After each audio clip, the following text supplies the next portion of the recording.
नमस्कार, मैं आलोक। आज हम अध्ययन करेंगे ज्योतिबा फूले एवं सावित्रीबाई फूले के बारे में। ज्योतिबा फूले का जन्म माली जात के एक परिवार में हुआ था। उन्होंने सत्यशोधक समाज की स्थापना वर्ष 1873 ईस्वी में की। इस समाज के नेता एवं सदस्य निम्न जाति के लोग थे। इस समाज का मुख्य उद्देश्य था सामाजिक सेवा, महिलाओं एवं निम्न जाति के लोगों के बीच शिक्षा का प्रचार करना था।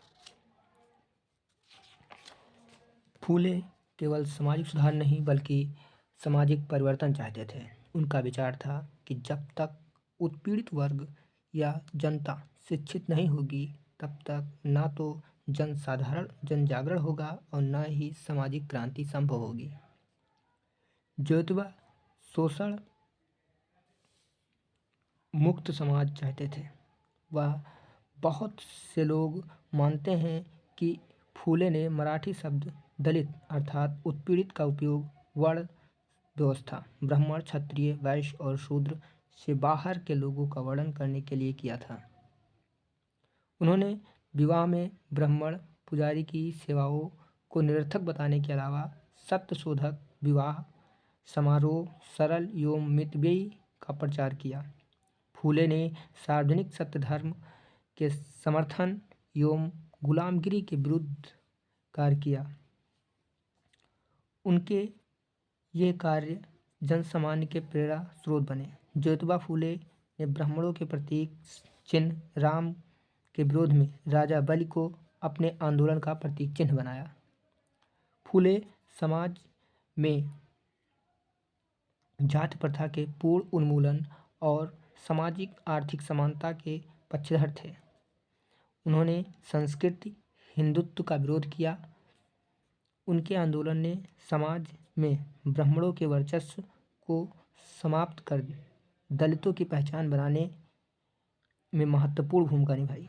उन्होंने पुरोहित वर्ग को समाज का शोषक कहा। ज्योतिबा फूले को 1888 में महाराष्ट्र के एक अन्य समाज सुधारक विठ्ठलराव कृष्णजी वंदेकर ने महात्मा की उपाधि दी। ज्योतिबा को उनकी जाति के कारण स्कूली शिक्षा जारी रखने की अनुमति नहीं दी गई। हालांकि पारसी विद्वान गफ्फार बेग मुंशी और एक ब्रिटिश अधिकारी लिजित साहब की मदद और समर्थन से ज्योतिबा को स्कॉटिश मिशनरी स्कूल में भर्ती कराया गया था। उस समय का समाज भी लड़कियों के शिक्षा के खिलाफ था। फिर भी उन्होंने अपनी पत्नी सावित्रीबाई फूले के साथ पुणे में लड़कियों के लिए एक स्कूल खोलने की महत्वपूर्ण भूमिका निभाई। उनके स्कूल के पाठ्यक्रम में गणित, विज्ञान और सामाजिक विज्ञान जैसे विषय शामिल थे। सावित्रीबाई भी माली समुदाय की थी, जिनका जन्म 1831 में महाराष्ट्र के सतारा जिले के नायगांव में हुआ था और 9 साल की आयु में उनका विवाह ज्योतिबा फूले से हुआ। महिलाओं सहित सभी के लिए शिक्षा में दृढ़ विश्वास रखने वाले ज्योतिबा ने अपनी पत्नी को घर पर ही पढ़ाया। बाद में ज्योतिबा ने एक शिक्षा प्रशिक्षण कार्यक्रम लिया। जब वह पढ़ाने के लिए स्कूल गई तो रास्ते में उन्हें लोगों के दुर्व्यवहार एवं अपमान का सामना करना पड़ा, लेकिन उन्होंने अपने शिक्षण कार्य को जारी रखने के लिए बहादुरी से इसका सामना किया। सावित्रीबाई ने मांग और महार दलित जातियों की महिलाओं एवं बच्चों को भी पढ़ाना शुरू किया। उन्होंने और उनके पति ने नेटिव फीमेल स्कूल पुणे और society for promoting the education of Mahars Mangs and others नामक 2 शैक्षिक ट्रस्टों की स्थापना की। सावित्रीबाई ने लड़कियों की शिक्षा के लिए से लेकर कई सामाजिक बुराइयों के खिलाफ आवाज़ उठाने और उन्हें खत्म करने की दिशा में काम किया। उन्होंने महिलाओं के अधिकारों के बारे में जागरूकता बढ़ाने के लिए महिला सेवा मंडल की शुरुआत की।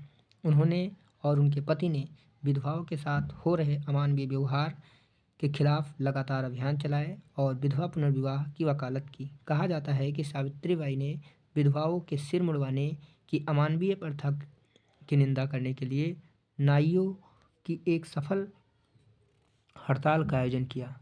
किया था। पति के साथ उन्होंने 1863 में बाल हत्या प्रतिबंधक गृह शिशु हत्या को रोकने के लिए की स्थापना की, जहां दुर्भाग्यपूर्ण परिस्थितियों से गर्भवती होने वाली अविवाहित माताएं और विधवाएं अपने शिशुओं या स्वयं के जीवन को समाप्त करने की बजाय सुरक्षित प्रसव कर सकती थी। उन्होंने उनके पति ने सभी के लिए पानी का निजी भंडारण खोलकर अस्पृश्यता की बुराई के खिलाफ एक उदाहरण प्रस्तुत किया। ज्योतिबा फूले की मृत्यु के बाद सावित्रीबाई ने सत्यशोधक समाज की कमान संभाली और बैठकों की अध्यक्षता की, कार्यकर्ताओं का मार्गदर्शन किया तथा फ्लेग पीड़ितों के लिए काम किया। 1897 में एक मरीज की देखभाल के दौरान फ्लेग से संक्रमित होने के कारण उनकी मृत्यु हो गई। सावित्रीबाई कवयित्री थी और